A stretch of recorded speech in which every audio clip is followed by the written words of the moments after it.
नमस्ते दोस्तों, एक बार फिर से आप सभी का मेरे चैनल में बहुत बहुत स्वागत है। तो चलिए आज की वीडियो शुरू करते हैं। अगर वीडियो मेरी पसंद आती है तो प्लीज़ एक लाइक भी ज़रूर कर दीजिएगा। आज की वीडियो में मैं आपके साथ मसूर का छिलका घर में आसानी से मैं किस तरह से निकाल लेती हूँ वो तरीका शेयर करने वाली हूँ। तो यहाँ पर देखिए, ये जो दाल देख रहे हैं इसे मैंने घर पर ही तैयार की हूँ। तो ये इस तरह का तैयार होता है। इसमें कुछ दाने टूट भी गए हैं और कुछ साबुत भी रह गए हैं। तो इसी तरह से ये तैयार होता है। तो अगर आपको इस तरह का दाल चाहिए तो आप निकाल सकते हैं मेरे तरीके से।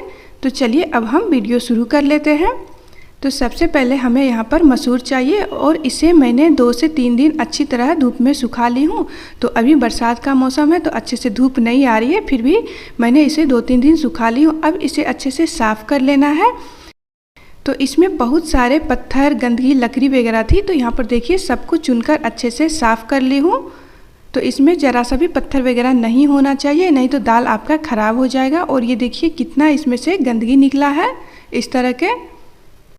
तो आप भी मसूर का छिलका हटाने से पहले इस तरह की गंदगी होती है उसे आपको साफ़ करके हटा देना है। और अब मैंने गैस पर एक कढ़ाई को गर्म होने रख दी हूँ। तो तेज़ आंच पर कढ़ाई को गर्म कर ली हूँ। अब इस मसूर को इसमें डालकर और बस 1 मिनट ही हमें भूनना है। तो हमें मसूर के दाल को नहीं भूनना है, बस ये छिलके जो हैं छिलके को हल्का गर्म करना है। तो इस तरह से लगातार चलाते हुए और बस 1 मिनट इसे भूनना है। 1 मिनट से ज़्यादा ना भूने, नहीं तो दाल भी आपकी भून जाएगी। और आप अगर भुनी हुई दाल खाना पसंद करते हैं तो इसे ज़्यादा भी भून सकते हैं, पर बहुत लोगों ने बोला था कच्ची दाल का छिलका निकालिए, तो इसीलिए ये तरीका मैं बता रही हूँ। तो 1 मिनट भूनेंगे तो इसके जो दाल होते हैं वो ज़रा सा भी नहीं भूनता है, बस इसका छिलका गर्म होता है। तो यहाँ पर मैं इस तरह से चलाते हुए इसे भून ली हूँ और 1 मिनट हो गया था। मैंने गैस का फ्लेम भी ऑफ कर दी हूँ। अब कढ़ाई हमारी गर्म है, इसी कढ़ाई में इसे लगातार इस तरह से चलाते रहना है। तो इस तरह से आपको 25 से 30 सेकंड के लिए ही चलाना है। और इसके बाद आपको इस मसूर को यहाँ से हटाकर और एक थाली में आपको निकाल लेना है, या फिर किसी भी बर्तन में आप निकाल सकते हैं। तो मेरा थोड़ा दाल है तो मैं यहाँ पर थाली में ही निकाल रही हूँ। अगर आपका ज़्यादा है तो आप ज़्यादा बड़ा बर्तन भी ले सकते हैं। और इसे अब इस तरह से फैलाकर और लगभग 2 से 2.5 घंटे के लिए छोड़ देना है ठंडा होने के लिए। तो ये दाल हमारी बहुत ही अच्छे से ठंडी हो गई है। 2 घंटे बाद मैं आपको दिखा रही हूँ। अब इसका हम छिलका निकालेंगे। तो 2 तरीके से छिलका निकालने का तरीका मैं शेयर करने वाली हूँ। तो सबसे पहले तो गांव में इस तरह का ये बांस का बना हुआ है, इसको डगरा बोलते हैं, तो ये आता है, या फिर सूप होता है, सूप भी ले सकते हैं। और यहाँ पर एक पत्थर लेना है, ये सिलवट्टे का जो मसाला पीसने वाला पत्थर होता है वो है। और इस पत्थर से आपको इस तरह से रगड़ते जाना है।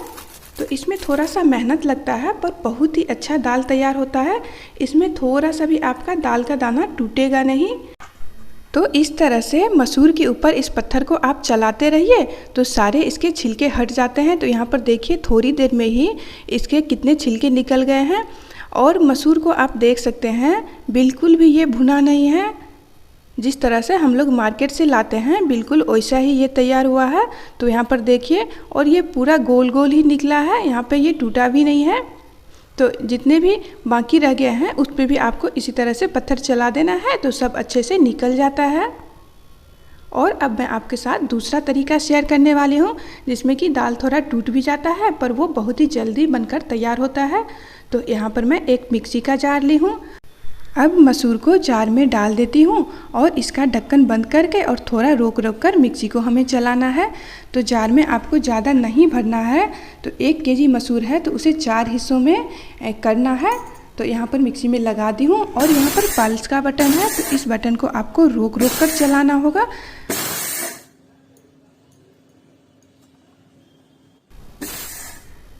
तो यहाँ पर देखिए इस तरह से उस बटन को मैं दबा रही हूँ और हाथ हटा रही हूँ तो वो खुद ही रुक जाता है। और अगर आपके पास ये वाली मिक्सी नहीं है तो कोई भी मिक्सी है, बस उसके बटन को आपको रोक रोक के चलाना होगा। तो यहाँ पर देखिए छिलके हट गए हैं और इसमें देखिए थोड़े से साबुत भी ज़्यादा ही दिख रहे हैं। तो 2 से 3 बार उस बटन को और दबाना है और छोड़ना है। तो 100% नहीं निकलता है, थोड़ा सा रह ही जाता है। मैंने जिस तरह से मिक्सी चलाई हूँ और जितना देर चलाई हूँ तो इतना ही आपको भी चलाना है। मैंने आज ना तो वीडियो को स्किप की हूँ ना ही इसका कट की हूँ, तो पूरा दिखाई हूँ। मिक्सी में जो दाल का छिलका हटाई हूँ वो वाला प्रोसेस। तो अब यहाँ पर एक थाली में निकाल ली हूँ। और जब आप इस दाल का छिलका हटा रहे हो तो बीच बीच में चेक भी करते रहें ढक्कन हटा हटा के कि कहीं पाउडर तो नहीं बन रहा है। अगर ये पाउडर बन रहा है तो आपको पहले ही निकाल लेना है। मैंने जितनी भी दाल को भूनकर तैयार की थी तो सभी को मिक्सी में चलाकर और इस तरह से तैयार कर ली हूँ। अब इस तरह का एक बर्तन लेना है, इसे हमारे इधर डगरा बोलते हैं, या फिर सूप आता है तो सूप भी ले सकते हैं। तो उसमें आपको इस दाल को डालकर और इस तरह से झटक कर और जितने भी इसके छिलके हैं सबको हटा लेना है। तो यहाँ पर देखिए इसमें थोड़े से दाने भी रह गए हैं, साबुत वाले भी। तो इसको इस तरह से कर कर आपको निकाल लेना है, तो बड़ी आसानी से निकल जाता है।